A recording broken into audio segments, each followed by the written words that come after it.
उनको इंसाफ नहीं मिला है अभी तक। इंसाफ कैसे नहीं मिला?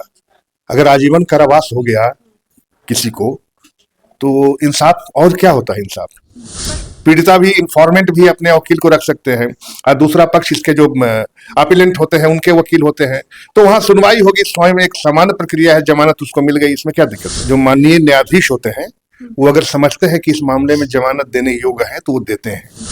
देखिए, कानूनी प्रावधान में जमानत जज का डिस्क्रिशन होता है। नमस्कार दोस्तों, आप देख रहे हैं लाइव न्यूज में हूं जानकी। देखिए 2017 का मामला फिर से सुर्खियों में है। कुलदीप सिंह सेंगर को जमानत मिल चुका है। हमारे साथ बीजेपी के प्रवक्ता हैं अरविंद कुमार सर से बात करेंगे कि उनका क्या कहना है। सर, वो बीजेपी के पूर्व विधायक रह चुके हैं। हाँ, ठीक है, विधायक हैं, क्या आप कहना क्या चाहती हैं? सर, उनको जमानत मिल चुका है। उन्होंने रेप किया था एक लड़की का, नाबालिग लड़की थी 2017 में। देखिए, कानूनी प्रावधान में जमानत जज का डिस्क्रिशन होता है। जज, जो माननीय न्यायाधीश होते हैं, वो अगर समझते हैं कि इस मामले में जमानत देने योग्य है तो वो देते हैं। और जो मेरी जानकारी है कि रेप के मामले में उन्हें आजीवन कारावास की सजा हुई थी। सजा के बाद जो प्रावधान है वो हाईकोर्ट में अपील की जाती है। उन्होंने हाईकोर्ट में अपील की था और वो 4 साल से ऊपर से संभवतः जेल में थे। तो अब हाईकोर्ट में अपील पेंडिंग है। अपील का निष्पादन नियर भविष्य में नहीं हो सकता है या अभी उसमें काफी समय लगेगा।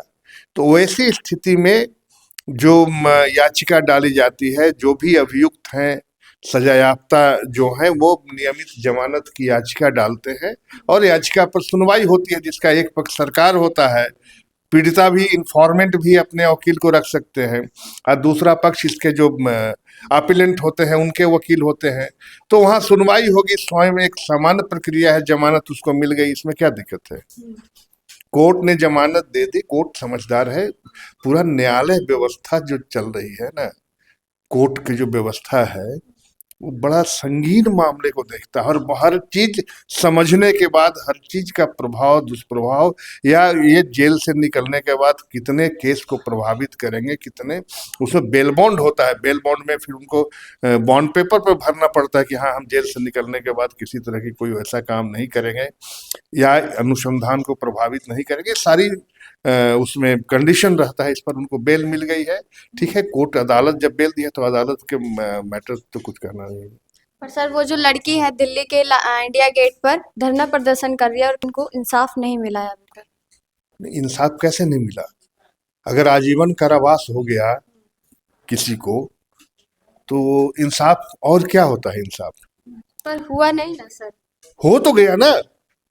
ट्रायल कोर्ट निचली अदालत में चलती है। निचली अदालत ने जहां उनका ट्रायल चला, ट्रायल कोर्ट ने उनको आजीवन कारावास की सजा दी। उसके बाद अपील होता है, appellate court, high court, supreme court में अपील दायर होता है। तो हाई कोर्ट में अपील, अभी जमानत ओवर ही नहीं हुए हैं, वो सजायाफ्ता है। आजीवन कारावास की सजा को हाई कोर्ट ने सस्पेंड किया है, एक्यूटल नहीं हुए हैं, वो उससे बरी नहीं हुए हैं, अभी भी सजायाफ्ता है। यानी सर, आपका कहना है कि हाई कोर्ट ने सही फैसला किया? बिल्कुल सही किया। नहीं, यही लॉ है, रूल है।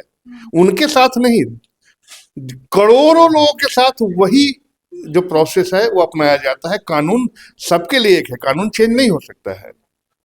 तो इसलिए उच्च न्यायालय ने अगर इस तरह का उनको जमानत पे रिहा किया है, अभी वो सजायाफ्ता है, अभी अपील पेंडिंग है। अपील अगर हाई कोर्ट कंफर्म हो जाएगा, कर देती है कि लोअर कोर्ट के जजमेंट को, और इनका अपील अगर वहां खारिज हो जाता है तो फिर जेल के अंदर रहेंगे, बाकी सजा भुगतेंगे वो, तो सजा से बरी नहीं हुए हैं। जो सनातन धर्म के नाम पर वोट मांगता है वो मौन क्यों है आज? कहाँ कोई मौन है? कोई इस केस को उठा नहीं रहा है, कोई आवाज नहीं उठा रहा है। नहीं, ये केस तो बड़ा चर्चित केस था और इसमें अब इससे देखिए, हर चीज कोर्ट के मामले में सबका एक प्रोसेस है ना। क्या हिंदुस्तान में ऐसा है कि कोई व्यक्ति यहाँ अगर खून खराबा करता है तो उसे मर्डर कर दीजिए, ऐसा प्रोसेस है? नहीं है। उसमें कानून बना हुआ है, उसके न्यायालय है, एफआईआर होता है, अनुसंधान होता है, कोर्ट में ट्रायल चलता है, उनको सजा होती है। इस केस में भी सजा हुई है उनको। तो इसमें किसी धर्म, सनातन धर्म हो या ईसाई धर्म से ले दे के क्या ऐसा तो कोई मैटर है नहीं। और निश्चित तौर से जब उनके आकर लड़ाई लड़ रहे हैं, सुप्रीम कोर्ट में तक मामला जा सकती है। और एक जो कानूनी प्रोविजन है उसके तहत कोई भी एक्यूज हो उसको भी अधिकार है कि अगर लोअर कोर्ट में के जो जजमेंट है उससे एग्रीव्ड है, वो संतुष्ट नहीं है, तो ऊपरी अदालत में अपील कर सकते हैं। इसलिए अभी वो बरी नहीं हुए हैं। ये जनता में ये भ्रम नहीं जानी चाहिए कि वो बरी हुए हैं। अभी वो सजा याफ्ता है, केवल जमानत मिली है। और जमानत में टर्म एंड कंडीशन, कोर्ट ने बहुत हार्ड टर्म एंड कंडीशन है। वो जरा सा भी वो कुछ इधर उधर करेंगे, फिर उनका बेल बॉन्ड कैंसिल होगा, फिर जेल में रहेंगे। इसलिए जमानत एक नियमित प्रक्रिया है, जो जमानत मिली है। चलिए, बहुत बहुत धन्यवाद। बीजेपी के प्रवक्ता अरविंद कुमार सर का क्या कहना था आपने सुना। वीडियो के माध्यम से अपनी राय कमेंट बॉक्स में जरूर दीजिएगा। बहुत बहुत धन्यवाद।